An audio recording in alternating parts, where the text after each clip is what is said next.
الحمد لله رب العالمين والصلاة والسلام على سيد الأنبياء والمرسلين أما بعد فأعوذ بالله من الشيطان الرجيم بسم الله الرحمن الرحیم الحمدللہ الحادی پروگرام میں نبی کریم صلی اللہ علیہ وسلم کی اطاعت و فرما برداری کے موضوع کے تحت ہم مختلف احادیث ذکر کر رہے ہیں جن میں مختلف احکام ہیں، اور مقصود تمنا خواہش ارادہ یہی ہے کہ آپ بھی ہمارے بھائی بہن بھی ان کو جانیں، اور ہمارے سامنے بھی جو مضامین پہلے گزر چکے ہیں ایک دفعہ پھر گزریں، اور پھر ہماری بھی نیتوں کی تجدید ہو، ہمارے بھی ایمان میں مزید مضبوطیاں آئیں، ہم بھی ان احکام کو دوبارہ بیان کر کے پڑھ کر اپنا احتساب کریں اور آپ بھی ان سعادتوں کو حاصل کریں۔ تو لہٰذا مختلف ٹاپکس پر حدیثیں تھیں، مختلف سرکار صلی اللہ علیہ وسلم کے موضوعات پر احکام ذکر کیے گئے ہیں۔ ابھی جو ہمارا موضوع چل رہا تھا وہ بدشگونی ہے،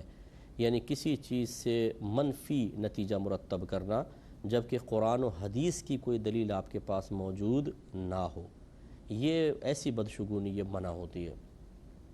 اب جیسے مثال کے طور پر اگر کوئی کافر فوت ہو جاتا ہے، اس کے جنازے میں شرکت کرنے کو منع کیا گیا ہے کیونکہ اس پر اللہ کی لعنت نازل ہونا شروع ہو جاتی ہے۔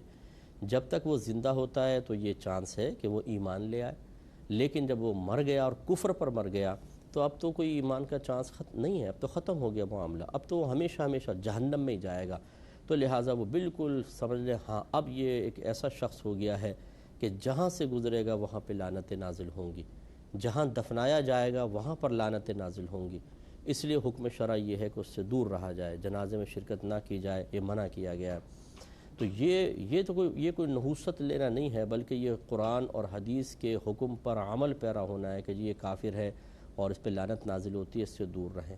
ہاں یہ ہو سکتا ہے کہ آپ یہ کہیں بھئی اس کو ہمارے ادھر سے نہ گزارو، ایسا نہ ہو کہ اللہ کی لعنتیں ہم پر بھی نازل ہوں، اس میں کوئی حرج نہیں کیونکہ یہ ہمیں قرآن و حدیث سے حکم حاصل ہو رہا ہے۔ لیکن یہ جو ہمارے پاس کوئی دلیل ہوتی نہیں ہے، نہ قرآن کی نہ حدیث کی، ہم خود ہی اپنے ذہنی اختراع یا لوگوں کی نے جو کسی نہ تو ایجاد کی ہوگی یہ الٹی سیدھی باتیں اور اس نے معاشرے میں پھیلائیں، اس کے لیے تو بہت ہی بڑا گناہ جاریہ ہے۔ وہ تو خوب اب یہ مطلب پٹ رہا ہوگا ٹھیک ٹھاک، اگر اللہ ناراض ہوگا اور وہ مر چکا ہوگا، قبر میں پہنچ چکا ہوگا تو صحیح اس کی مار لگ رہی ہوگی۔ اور یہ ہر اس شخص کے لیے میں عرض کر رہا ہوں کہ جیسے آج کل سوشل میڈیا پر بیٹھ کر الٹی سیدھی باتیں عام کرنا، بغیر تحقیق کے آگے چیزیں بھیج دینا، یوں ہی واٹس ایپ آج کل عام ہو گیا ہے، کوئی بھی چیز آئی اس کو فوراً آگے بھیج دیا، نہ سیاق دیکھا نہ سباق دیکھا۔ اسی طریقے سے گروپس بنے ہوئے ہیں ان میں کوئی بات ڈال دینا اور تمام لوگوں کے ذہن کو انتشار میں مبتلا کر دینا، ان سب کے لیے بہت شدید عذاب تیار ہے اگر یہ اللہ تعالیٰ سے توبہ نہ کرے تو۔ بہت شدید عذاب جو فتنہ پھیلائے، انتشار پھیلائے، غلط فہمیاں پھیلائے، لوگوں کو غیبتوں میں مبتلا کروا دے، ان کے دلوں کو دوسروں سے توڑ دے، دلوں کے اندر بغض بھروا دے،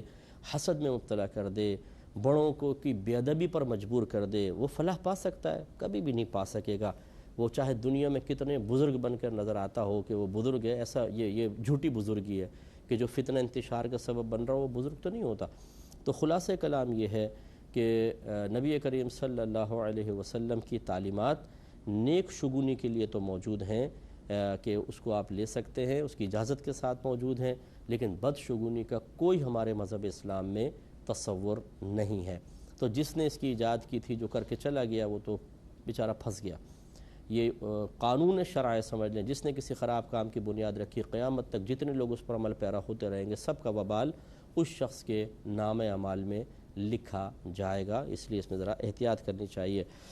تو پچھلے پروگرام میں بھی آپ کو عرض کر رہا تھا، خصوصاً اپنی بہنوں سے میں گزارش کر رہا تھا کیونکہ زیادہ دقیانوسی ہوتی ہیں، اور پھر بعض مرد بھی ہوتے ہیں، یہ نہیں ہے کہ عورتیں ہی ہیں، لیکن چونکہ ان عورتوں میں زیادہ یہ چیزیں گردش کرتی ہیں اس لیے میں خاص طور پہ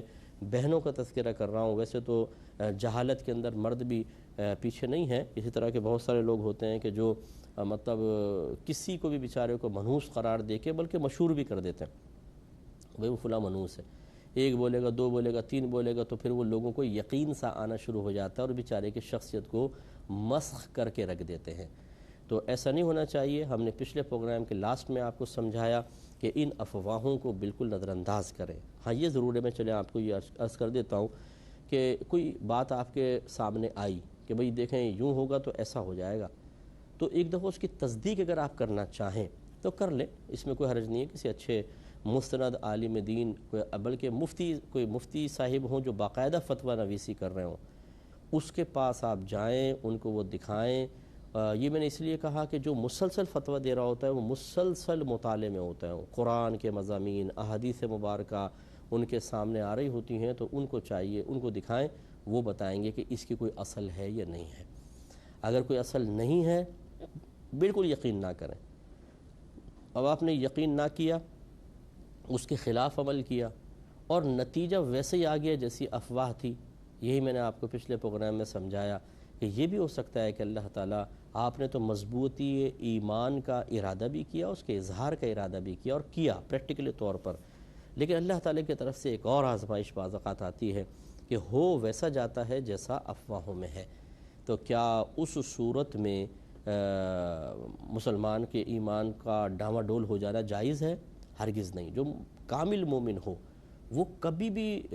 ان باتوں، کسی بھی عمل کو، کسی بھی نتیجے کو ان باتوں کے ساتھ کبھی نہیں جوڑے گا. وہ اللہ کی طرف دیکھتا ہے کہ نہیں بس اللہ تعالیٰ.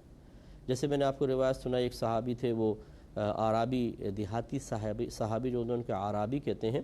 وہ اپنے اونٹوں کو علیحدہ کر رہے تھے دیگر اونٹوں سے. سرکار نے فرمایا کیوں علیحدہ کر رہے ہیں؟ عرض کیا رسول اللہ یہ اونٹ خارش زدہ ہیں، میں اس لیے علیحدہ کر رہا ہوں کہ کہیں ایسا نہ ہو کہ ان کو بھی یہ خارش لگ جائے. تو رحمت کونین صلی اللہ علیہ وسلم نے فرمایا کہ ان پہلے اونٹوں کو خارش کس نے دی ہے؟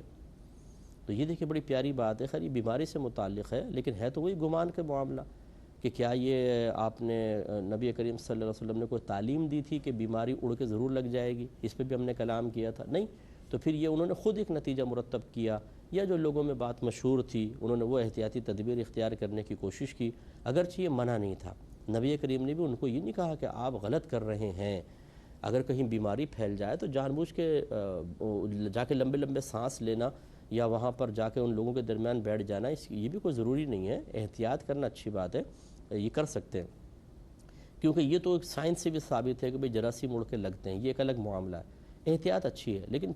یہ یقین ہونا چاہیے کہ یہ بیماریاں از خود نہیں لگ سکتیں جب تک اللہ تبارک و تعالیٰ نہ چاہے. اسی طریقے سے اب یہ جو بدشگونی کا معاملہ ہے، جیسے میں نے کہا نہ قرآن سے دلیل نہ حدیث سے، یہ تو بالکل علیحدہ معاملہ ہے کہ اس میں تو سائنس بھی نہیں کہتی نا. ایک تو یہ کہ چلیں یہاں تو جرسوں میں اڑ کے لگ جائیں گے، سائنس کم از کم اس کی توثیق کرتی ہے، لیکن یہ جو ہم بدشگونیاں لیتے ہیں اس کے اوپر تو سائنس بھی خاموش ہے، شریعت بھی منع کر رہی ہے. تو اس میں تو بالکل بھی یقین بلیو نہ کریں. تو چنانچہ آپ نے اس کے خلاف کیا لیکن معاملہ ایسا ہو گیا جیسی افواہ تھی، تو پھر ایمان مضبوط رہے. ہم اللہ کی رضا پر راضی ہیں، کوئی چیز منحوس نہیں ہوتی ہے. بس یہ جب آپ مضبوط رہیں گے تو انشاءاللہ عز و جل آپ کی اولاد بھی بڑی مضبوط رہے گی، اور آپ ایک تو قوی الایمان ہو جائیں گے، شیطان کی گرفت کمزور سے کمزور تر ہوتی چلی جائے گی، اور پھر آپ جعلی اور جھوٹے قسم کے لوگوں کے دام تزویر میں نہیں آئیں گے. بعض اوقات ایسے لوگ ہوتے ہیں کہ جو اسی طرح کی سادہ لوہی، انسان کے دقیانوسی پن، اس کے ایمان کی کمزوریوں سے فائدہ اٹھاتے ہیں. کسی عورت نے جا کر کسی سے کہا کہ جی یہ میرا ایسا ایسا گھر میں معاملہ ہو گیا، کون کون آیا تھا تمہارے گھر میں؟ جی فلاں فلاں فلاں. یہ 3 منحوس ہیں، ان کو نہ گھر میں آنے دو، ان کی وجہ سے سب ہوا ہے. چلے جی. اب چونکہ پہلے ہی سامنے والا ضعیف الاعتقاد ہوتا ہے، جب اس قسم کی باتیں ہوتی ہیں وہ ان کو قبول کر لیتا ہے. اب ایک طرف آپ کے نبی فرما رہے ہیں کہ بدشگونی کوئی چیز نہیں، نہ وہ خود بدشگونی لیتے ہیں، لیکن نبی کریم صلی اللہ علیہ وسلم کا فرمان ایک طرف رکھ دو، نبی کریم کے ذات اقدس ایک طرف رکھ دی جائے. یہ جو سامنے بیٹھا ہوا یہ جو کہہ رہا ہے بس وہ 100% صحیح ہے. یعنی کوئی ایک عقل کو انسان ہاتھ مارے، کچھ ہوش کے ناخن لے کہ ہم کر کیا رہے ہیں. ایک معمولی سا انسان جس کو آتا جاتا کچھ بھی نہیں ہے، اس سے آپ بنیادی دین کی باتیں پوچھ لیں نہیں معلوم ہوں گے، لیکن اس کی بات اتنی مضبوط محسوس ہوتی ہے کہ انسان اس کے اوپر خلاف شرع کاموں کی بنیاد رکھ لیتا ہے. ایک طرف آپ کے نبی فرما رہے ہیں کوئی توجہ نہیں، یہ غلط چیز ہے اور بہت ہی خطرناک ہے. اللہ نہ کرے ایمان ہی نہ تباہ ہو جائے. ایک اور روایت دیکھیں، ابو داؤد کی ہی روایت ہے، حضرت عروہ بن عامر رضی اللہ تعالی عنہ سے روایت ہے کہ رسول اللہ صلی اللہ علیہ وسلم کے پاس فال گیری کا ذکر کیا گیا تو آپ نے فرمایا کہ ان میں سے سب سے اچھی چیز نیک فال ہے،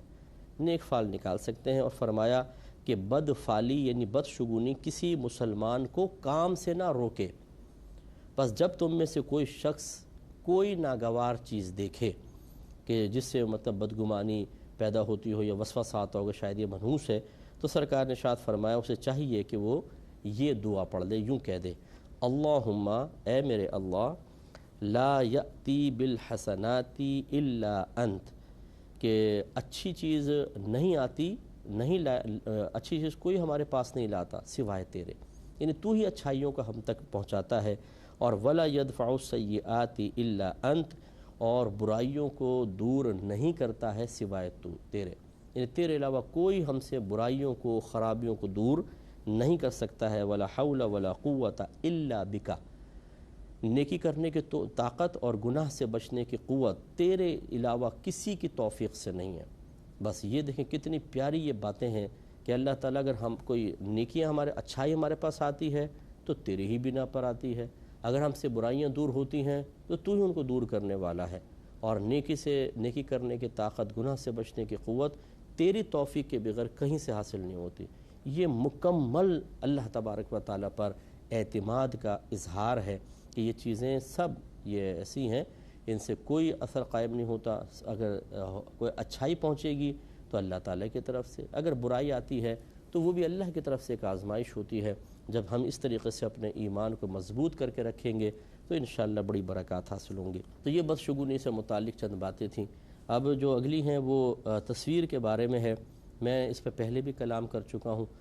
لیکن چونکہ اطاعت رسول صلی اللہ علیہ وسلم کے ضمن میں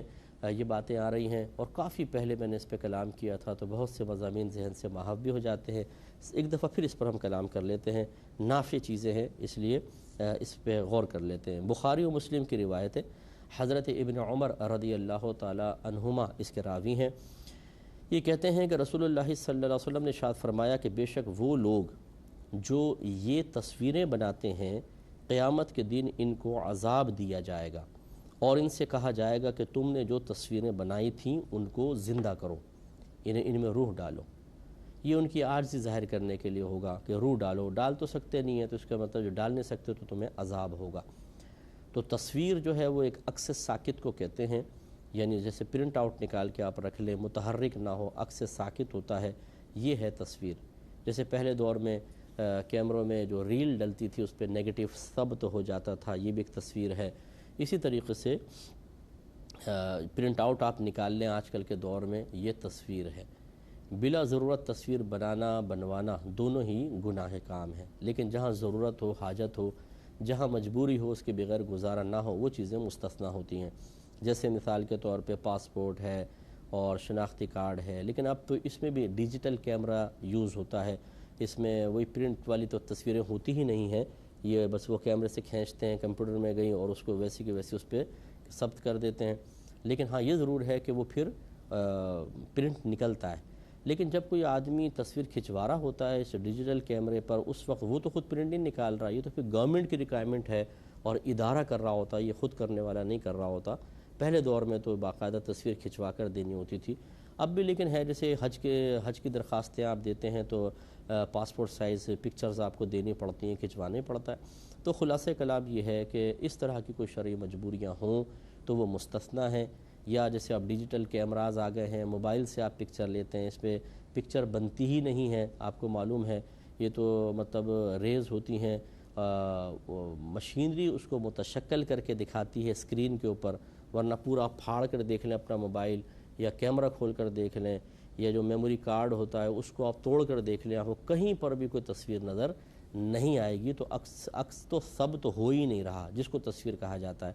تو بہرحال لیکن اس میں اختلاف ہے، بعض اس کو نہیں تسلیم کرتے ہیں، لیکن ان کی تعداد اونلی 2% ہوگی، 98% جو